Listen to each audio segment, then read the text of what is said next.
Hello बच्चों, कैसे हो आप सब।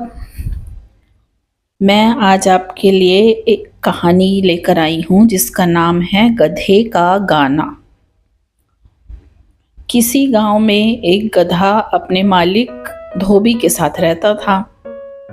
पता है ना आपको, धोबी के साथ गधा रहता है जो जब धोबी कपड़े धोता है या सामान यहाँ से वहाँ करता है तो वो धोबी के साथ सामान ढोने का काम करता है। तो उसका मालिक दिन भर गधे से खूब काम करवाता और रात को उसे खुला छोड़ देता था, जिससे वो मन भर के जी भर के घास खाता था।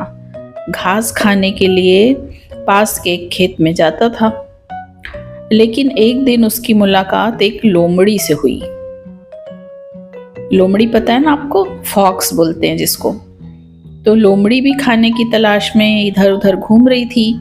घूमते घूमते गधे के पास आई और दोनों की बातें हुई और दोनों अच्छे दोस्त बन गए। गधा लोमड़ी के साथ पूरी रात घास चरता था और सुबह होते ही अपने मालिक के पास वापस आ जाता था। एक दिन रात को लोमड़ी ने गधे से कहा कि यहाँ पास के खेत में बहुत सारे फल लगे हैं। यदि आप वहाँ पर जाकर फल खाते हैं तो ये किसी नाइट डिनर से कम नहीं होगा। गधा लोमड़ी की बात मान लेता है और कहता है, चलो आज हम दोनों चलते हैं उसी खेत में, खूब मजा आएगा।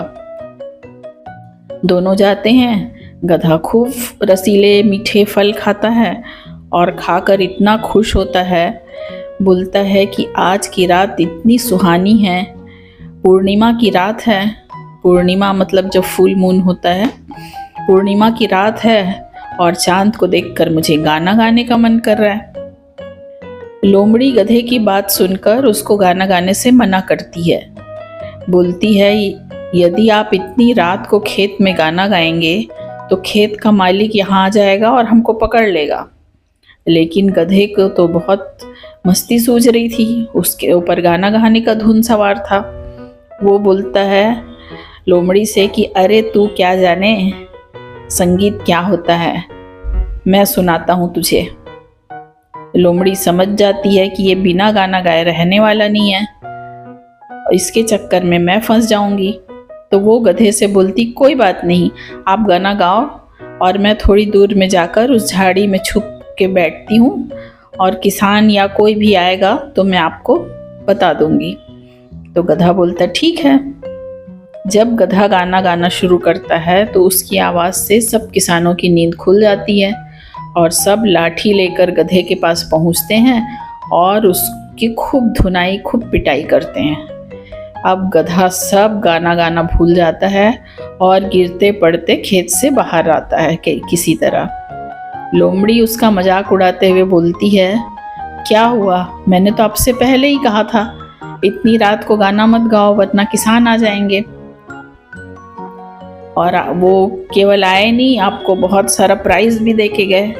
ये बोल के वो बहुत हंसने लगता है। तो इस कहानी से आपको क्या शिक्षा मिलती है? इस कहानी से ये समझ में आता है, हमको ये सीख मिलती है कि हर काम का एक सही समय और सही जगह होती है। उसके विपरीत अगर कोई काम किया जाए, अगर हम जगह का ध्यान नहीं रखें, समय का ध्यान नहीं रखें कि हम कहाँ पर हैं, किस समय हैं, और अपनी मनमानी करें तो उसका परिणाम बहुत बुरा होता है। समझ में आया ना आपको? अब आप लोग इस बात का ध्यान रखोगे ना? ठीक है, ओके।